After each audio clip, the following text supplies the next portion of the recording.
శశాంక్ స్టాఫ్కి సంబంధించిన ఫైల్ చూస్తున్నాడు. ఉద్యోగుల అందరి పర్సనల్ ఇంకా ప్రొఫెషనల్ వివరాలు అన్నీ ఉన్నాయి అందులో. ఒక్కో పేజీ తిప్పుతూ శిశిర ఫోటో కనిపించగానే సడన్గా ఆగిపోతాడు. శిశిర ఫోటోను ప్రేమగా తడిమి చాలా మిస్ అయ్యాను పొట్టి అని కింద ఉన్న పర్సనల్ ఇన్ఫర్మేషన్ చూస్తాడు. హాయ్ గైస్, భవానీ భవిస్ ఓ మనసా దరిచేరనియ్యవా మరోసారి ఎపిసోడ్ 13 లోకి వెళ్ళిపోతే మరి శశాంక్ దేనిని చూసి ఆగిపోయాడు? శిశిర ఇన్ఫర్మేషన్లో ఉన్న ఏ విషయం తనని ఆపేసింది? మనం ఎపిసోడ్లోకి వెళ్ళి తెలుసుకుందామా? ఇక ఆలస్యం ఎందుకు? అక్కడ రాసి ఉంది చూడగానే మొదట షాక్ అయిపోయాడు. తర్వాత మనసంతా చాలా చిరాకుగా అయిపోయింది తనకి. అక్కడ ఉన్నదాన్ని మళ్ళీ క్లియర్గా చూస్తాడు. డైవోర్స్డ్ అని రాసి ఉంది. అంటే శిశిరకి పెళ్ళైపోయిందా? అతని మనసు ముక్కలైపోయినట్టుగా అనిపిస్తుంది. శిశిర వేరొకరికి సొంతమైంది అంటే అతనికి ఆ ఊహే భరించలేనిదిగా అనిపిస్తోంది. దాన్ని నెక్స్ట్ ఉన్నది మరికొంతసేపు బాధని కలిగిస్తుంది. సింగిల్ పేరెంట్ అని ఉంటుంది అక్కడ. శశాంక్కి ఏమి చేయాలో తెలియటం లేదు. ఇదంతా నీ వల్లనే శశాంక్. నువ్వు ఆ రోజు ఫూలిష్గా ఆలోచించి వదిలేసి వెళ్ళకపోయి ఉంటే శిశిర ఇన్ని బాధలు పడేదా? అంతా నీ తప్పే. నువ్వు ఎలాంటి ఫూల్ అనుకుంటా పెళ్లి చేసుకున్న వాడు కూడా శిశిరికి డైవోర్స్ ఇచ్చేశాడు. సింగిల్ పేరెంట్గా ఎలా నెట్టుకు వస్తుంది? ఎంత బాధపడుతుందో ఇప్పుడు తను. అంతా నా వల్లనే. ఆ రోజు కొంచెం ఆలోచించి ఉంటే శిశిర తను ఇప్పుడు ఒకటై ఉండేవాళ్ళం. ఈ పాటికి తను మధ్య చిన్న బేబీ కూడా ఉండేది అని తనని తాను తిట్టుకుంటూ ఉన్నాడు. శిశిర సింగిల్ పేరెంట్గా ఉంటున్నందుకు అది తన వల్లే తప్పైపోయింది అని చాలా ఫీల్ అయిపోతున్నాడు తను. సడన్గా అతనికి ఒకటి తట్టింది. మెల్లగా కామైపోయాడు. అతని పెదవులపై చిరునవ్వు చేరింది. ఎస్, నా శిశిర ఇప్పుడు ఇకపై నాకు మాత్రమే సొంతం.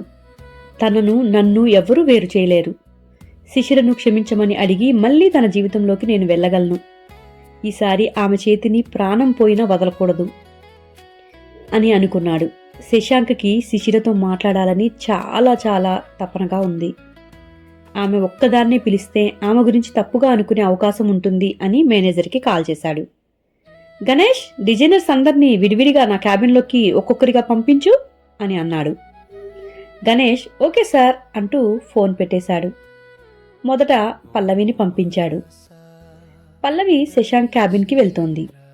పల్లవి వినయంగా శశాంక్కి విష్ చేసింది. పల్లవిని కూర్చోమని ఆమె చేస్తున్న ప్రాజెక్ట్స్ గురించి శశాంక్ వివరంగా అడిగి తెలుసుకున్నాడు. ఆమెతో మరికొన్ని విషయాలు మాట్లాడి ఆమెను అక్కడి నుండి పంపించేశాడు. మరో 3 డిజైనర్స్ వరుసగా వచ్చారు. వాళ్ళని కూడా ఏదో ఒకటి అడిగానని పంపించేశాడు. శిశిర వస్తుందేమో అని తెగ ఎదురు చూస్తూ ఉన్నాడు. అతను కోరుకున్నట్లే అతని క్యాబిన్ డోర్ నాక్ చేసి పర్మిషన్ అడుగుతోంది శిశిర. అతను నార్మల్గా ఉండేలా ట్రై చేస్తూ కమిన్ అని అన్నాడు. శిశిర సీరియస్గా లోపలికి వచ్చి నుంచుంటుంది. శశాంక్ శిశిర వైపు చూసి కూర్చోమని చైర్ చూపిస్తాడు. శిశిర వెంటనే ఏమీ మాట్లాడకుండా కామ్గా కూర్చుంటుంది. ఆమెను కొంచెం నార్మల్ చేయటానికి ఆఫీస్ విషయాలన్నీ అడిగేశాడు. శిశిర తను చెప్పాల్సినవన్నీ కూడా ఎంతో చక్కగా క్లుప్తంగా చెప్పేసింది. శిశిర చెప్తున్నంతసేపు ఆమెనే గమనిస్తూ ఉన్నాడు అతను. అప్పుడు కొంచెం బుగ్గలతో ముద్దుగా ఉండేది. ఇప్పుడు చాలా చిక్కిపోయింది. ఆ కళ్ళల్లో ఇప్పుడు అమాయకత్వం లేదు. ఆమె చూపు చాలా షార్ప్గా ఉంది. చూపుతోనే ఎదుటివారితో డిస్టెన్స్ మెయింటైన్ చేసేలా ఉంది తను. మెడలో చిన్న చైన్ కూడా ఉంది. కాటన్ చుడీదారు వేసుకుని చాలా సింపుల్గా మామూలుగా ఉంది. ఒకప్పుడు ముఖంలో చిరునవ్వు ఎప్పుడు తొణికిసలాడుతూ ఉండేది. తను చూసిన ఇంతసేపట్లో ఆమె పెదవులు ఒక్కసారి కూడా విచ్చుకోలేదు. శిశిర చెప్పటం అయ్యాక అతని సమాధానం కోసం ఎదురు చూస్తూ ఉంది. బదులు రాకపోవటంతో మీరు అడగాల్సింది అయిపోయి ఉంటే నేను వెళ్తాను సార్, నాకు వర్క్ ఉంది అని పైకి లేచింది. నేను అడగాలనుకున్నది ఇంకా పూర్తి అవ్వలేదు మిస్. శిశిర మళ్ళీ కూర్చుంటుంది. ఆమె తల వంచుకొని కూర్చొని ఉంది. శశాంక్ లేచి ఆమె దగ్గరికి వెళ్ళాడు. ఆమె చైర్ తన వైపుకు తిప్పుకుని శిశిర తేరుకునేలోక మోకాళ్ళపై కూర్చొని ఆమె కాళ్ళను తన చేతులతో చుట్టేసి ఆమె ఒడిలో తలపెట్టుకుని కళ్ళు మూసుకున్నాడు. శిశిర అతని చర్యకి నిర్ఘాంతపోయింది.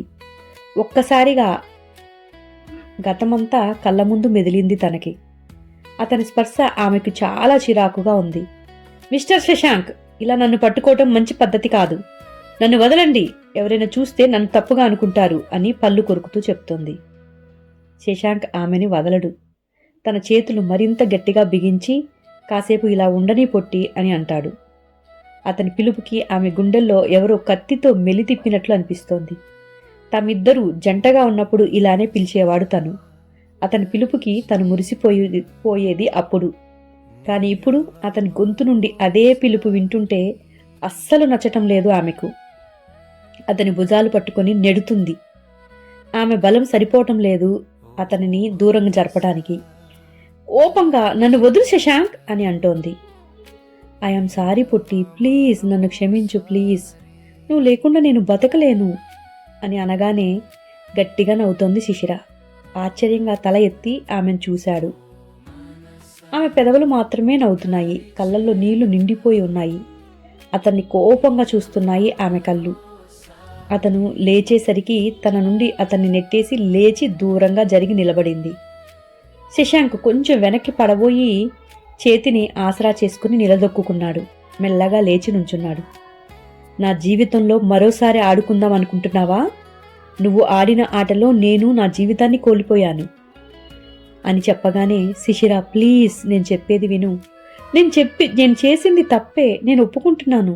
నీతో ప్రేమ నటించాను అని అనుకున్నాను, కానీ నిజంగానే నిన్ను ప్రేమించాను అని నీకు దూరం అయ్యాకే తెలిసింది శిశిర. అది తెలుసుకొని నిన్ను కలిసేసరికి నువ్వు కనిపించటం లేదు. నీకోసం ఎంతగానో ట్రై చేశాను, చాలా చాలా ట్రై చేశాను అని ఆమెను చేరేందుకు అడుగులు ముందుకు వేశాడు.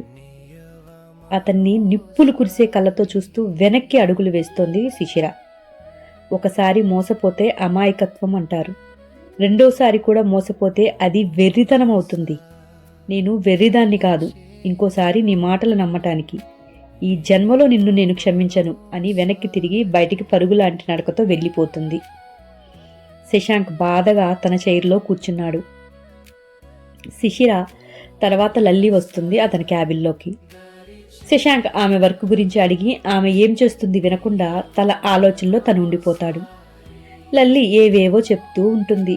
శశాంక్కి చిరాకుగా అనిపించి, ఇక మీరు వెళ్ళి మీ వర్క్ చేసుకోవచ్చు అని అంటాడు. లల్లి ఇంకా ఏదో చెప్పాలి అని అనుకుంటుంది, కానీ శశాంక్ ఇంటర్కామ్ నొక్కి, గణేష్ కాసేపు నా క్యాబిన్కి ఎవరు రాకుండా ఉండేలా చూడు అని ఆర్డర్ వేసేశాడు. సీరియస్గా లల్లి వంక చూస్తాడు. లల్లి అక్కడి నుండి ఇంకా ఏమి చేసేది లేక బయటికి వచ్చేస్తుంది. శిశిర ఎంత ఆపుకుందామన్నా ఏడుపు తనకి తన్నుకు వస్తోంది. తన బ్యాగ్ తీసుకుని గణేష్ దగ్గరికి వెళ్ళి హాఫ్ డే పర్మిషన్ అడిగేసింది లీవ్ పెట్టడానికి. ఆమె కాలికి దెబ్బ తగిలింది, అతను కూడా ఇంటికి వెళ్ళి రెస్ట్ తీసుకోమని చెప్పాడు. శిశిర బయటికి వచ్చి తన స్కూటీ తీసుకుని అక్కడి నుండి ఎటు వెళ్లాలో తెలియక ఒక పార్కు దగ్గరికి వెళ్ళిపోయి అక్కడ కూర్చుంది. మధ్యాహ్నం అయిపోయింది. మధ్యాహ్నం అవడంతో పార్కులో ఎవ్వరూ లేరు. ఒక చెట్టు కిందకి వెళ్ళి తను అలాగే ఎంతోసేపు కూర్చుంది. తనకి శశాంక్ మాటలే గుర్తుకు వస్తున్నాయి.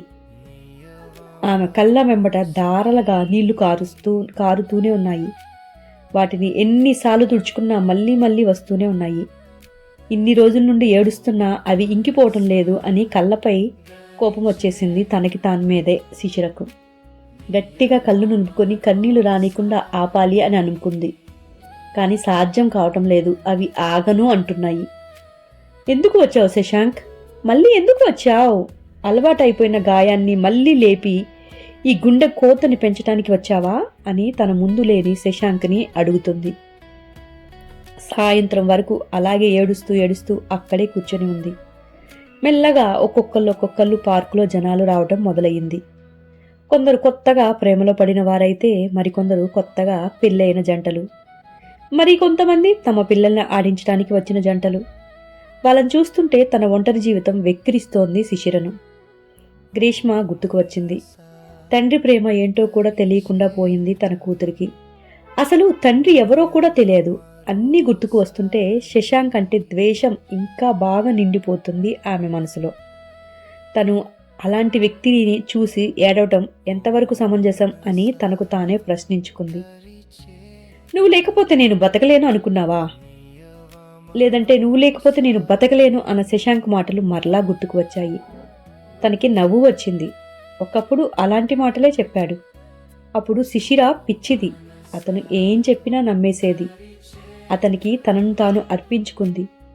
తన వలలో పడిపోయింది. తనేం చెప్పినా తనే లోకం అనుకొని మురిసిపోయింది. అప్పుడే శిశిరికి గుర్తుకు వస్తుంది రేష్మ. త్వరలో మరో అమ్మాయితో పెళ్లి పెట్టుకుని ఇలా మరో అమ్మాయితో ప్రేమ అని అనటానికి అతనికి ఎంత ధైర్యం? తనకి ఏమి తెలియదని అనుకుంటున్నాడా? లేదా మరోసారి తనని మోసం చేయాలని అనుకుంటున్నాడా? ఇలా సాగుతున్నాయి శిశిర ఆలోచనలు. ఏది ఏమైనా అతన్ని క్షమించటం ఈ జన్మలో జరగని పని అని ఆమె నరనరాల్లో అతని పట్ల ద్వేషంతో నిండిపోయిన ఆలోచనలు గూడు కట్టుకుంటున్నాయి. అలా ఆమె ఎన్ని విధాలుగానో ఆమెలో ఆమె మనసులో అనుకుంటూ ఉంది.